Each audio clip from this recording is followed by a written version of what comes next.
हम करंट इसमें policy rate में 100 बेसिस पॉइंट्स की कमी करेंगे, जिसके नतीजे में पॉलिसी रेट जो इस वक्त जो 20.5% था वो कम होकर 19.5% हो गया और ये अगली मॉनेटरी पॉलिसी तक रहेगा।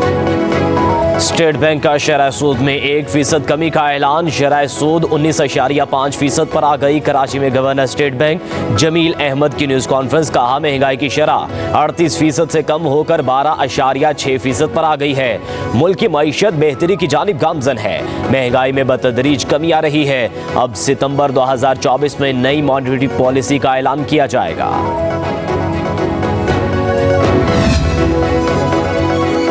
फिच रेटिंग एजेंसी ने पाकिस्तान की तवील मुद्दती गैर मुल्की करेंसी की रेटिंग बेहतर कर दी। पाकिस्तान की रेटिंग CCC से बढ़ाकर CCC+ कर दी गई। फिच एलामिया के मुताबिक पाकिस्तान की रेटिंग 7 माह के बाद बेहतर आ गई है। अपग्रेडेशन बैरूनी फंडिंग के मुसलसल दस्तियाबी पर ज्यादा यकीन की अक्कासी करती है। पाकिस्तान का IMF के साथ 37 माह का स्टाफ लेवल मुआहदा तय पाया है। IMF मुआहदे से पाकिस्तान की बैरूनी फंडिंग रसाई बेहतर हुई। पाकिस्तान के ज़र मुबादला के ज़खायर बेहतर हुए। मजीद बेहतरी का भी इम्कान है। आदिल साहब को बड़ी देर से टारगेट किया जा रहा है। सियासत के नाम पे, अपने जाती मुफादात के नाम पे डिक्टेशन जो है रियासत कबूल नहीं करेगी। मुल्क में मजहब के नाम पर खून खराबे की कोशिश की जा रही है। रियासत किसी गिरोह की डिक्टेशन कबूल नहीं करेगी। वजीर दिफा ख्वाजा आसिफ का वफाकी वजीर मनसूबाबंदी एहसन इकबाल की इस्लामाबाद में प्रेस कॉन्फ्रेंस। ख्वाजा आसिफ ने कहा, सोशल मीडिया पर चीफ जस्टिस काजी फायज़ा के खिलाफ मुहिम चलाई जाती है। कोई शख्स मजहब को इस्तेमाल करके दुकानदारी चमकाना चाहता है तो इसकी इजाजत नहीं दी जाएगी। एहसन इकबाल ने कहा, फितना फसाद पैदा करने का किसी को हक नहीं। किसी को भी मजहब का ठेकेदार बनने की इजाजत नहीं देंगे। हमें मुल्क में हर शहरी का तहफ़्फ़ुज़ देना है। अगर पाकिस्तान में कोई अक़लियत खुद को गैर महफूज समझ दे तो ये नजरिया पाकिस्तान की नफी है। वज़ीर इत्तलात अता तारड़ कहते हैं कि चीफ जस्टिस के खिलाफ मुहिम के पीछे सियासी मकासद हैं। कोई गलत फहमी में ना रहे। किसी को कानून हाथ में लेने की इजाज़त नहीं दी जाएगी। हनीफ अब्बासी ने कहा, हम चीफ जस्टिस के साथ इसलिए नहीं खड़े कि वो हमारे लिए फैसले देंगे। हम हर उस शख्स के साथ खड़े होंगे जिस पर जुल्म होगा। चीफ जस्टिस पर इल्ज़ाम लग सकता है तो कल किसी पर भी लग सकता है।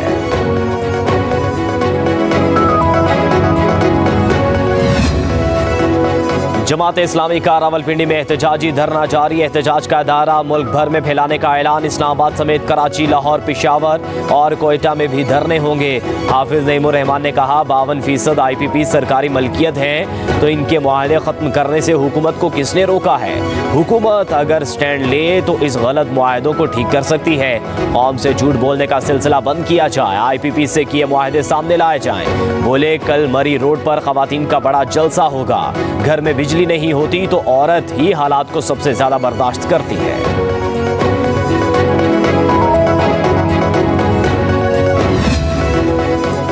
हुकूमत और जमात इस्लामी के दरमियान बिजली की कीमतों के मामले पर मुज़ाकरात का दूसरा दौर आज होगा। अता तारड़ कहते हैं, तहफ़्फ़ुज़ात हर मुमकिन हद तक दूर किए जाएंगे। हुकूमत अब तक बिजली पर 50 अरब की सब्सिडी दे चुकी। सड़कों पर एहतजाज से लोग तंग होते हैं।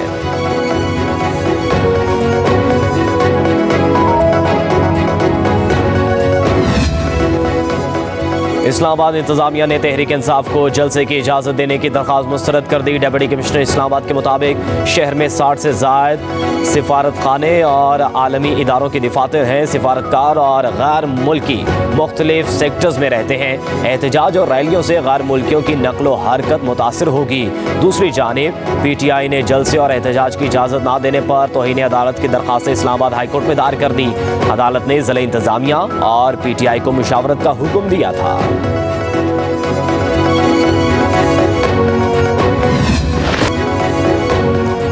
जुड़वा शहर इस्लामाबाद और रावलपिंडी में मूसलाधार बारिश। शहर के मुख्तलिफ इलाके पानी में डूब गए। वारिस खान चाकरा सर्कल रोड की सड़कें तालाब में तब्दील हो गई। नकासियाब के नाकिस इंतजाम के बायस पानी दुकानों में दाखिल।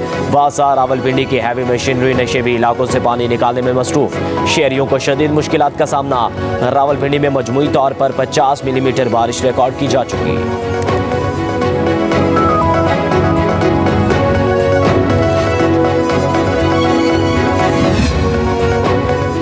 इस्लामाबाद में तूफानी बारिश पर वज़ीर दाखिला मोहसिन नकवी का चेयरमैन CDA से रब्ता, निकासियाब के लिए ज़रूरी इक़दाम की हिदायत।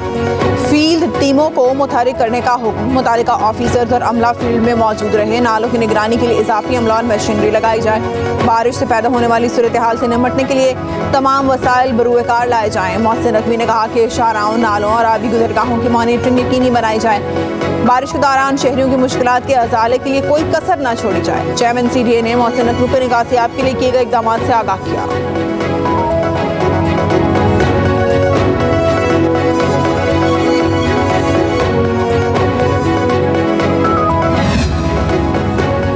खलीज बंगाल से मानसून का सिलसिला मुल्क के वस्ती और जनूबी हिस्सों में दाखिल हो गया। मीरपुर, आज़ाद कश्मीर, एबटाबाद, हरिपुर, मर्दान और पिंडी घेप समेत गिरदो नवाह में मूसलाधार बारिश। लाहौर में हल्की बारिश। पंजाब और खैबर पख्तूनख्वा में आज और कल मूसलाधार बारिशों का इम्कान।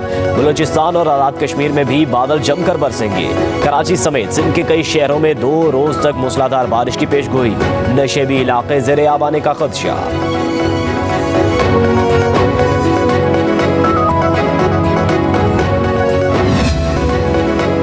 तोशाखाना के नए रेफरेंस की एहतसाब अदालत में समाअत। बानी, PTI और बुशरा बीबी के जिस्मानी रिमांड में मजीद 10 रोज की तौसी।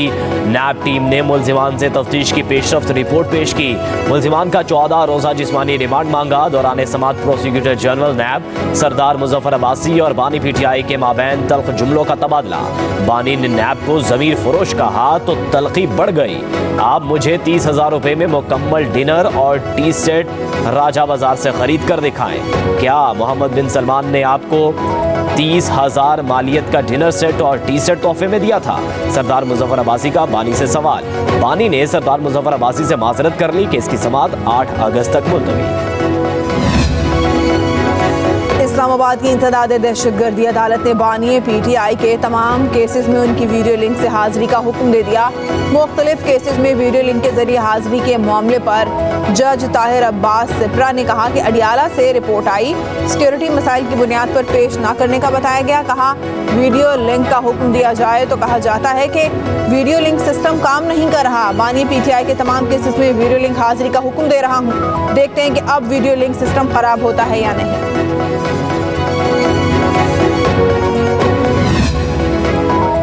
सुप्रीम कोर्ट ने अरशद शरीफ कत्ल अज़ खुद नोटिस केस पर लार्जर बेंच की तश्कील के लिए मामला कमेटी को भिजवा दिया। जस्टिस मंसूर अली शाह ने कहा यह मुकदमा पहले 5 रुकनी बेंच सुन रहा था। गलती से ये केस 3 रुकनी बेंच के सामने मुकर्रर हो गया।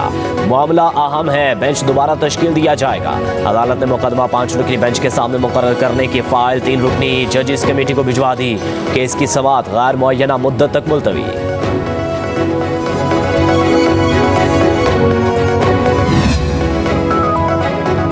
सुप्रीम कोर्ट में एडहॉक जजेस की तकरीब हल्फ बर्दारी। जस्टिस सरदार तारिक मसूद और जस्टिस मजहर आलम मियां खेल ने एडहॉक जज का हल्फ उठा लिया। चीफ जस्टिस काजी फाइज ईसा ने दोनों जजेस से हल्फ लिया।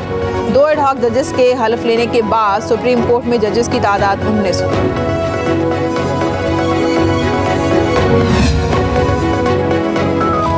लाहौर हाई कोर्ट ने आजम सवाती की अबूरी जमानतें दूसरी अदालत में ट्रांसफर करने की दरख्वास्त खारिज कर दी। Chief justice Lahore high court justice Aliya Neelam ने समाअत की।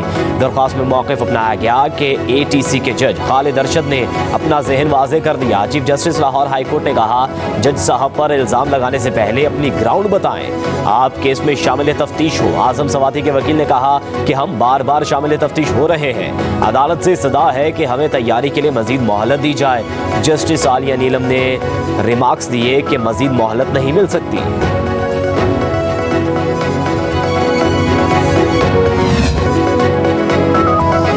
और पंजाब असेंबली में गैर कानूनी भर्तियों के केस में परवेज इलाही और दीगर पर फर्ज जुर्मायत ना हो सकी। चौधरी परवेज इलाही अदालत के बायस अदालत पेश ना हुए।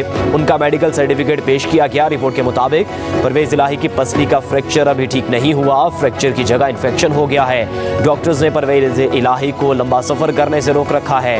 एंटी करप्शन अदालत ने आज परवेज इलाही और मोहम्मद खान भट्टी समेत दीगर को फर्द जुर्मायत करने के लिए तलब कर रखा था।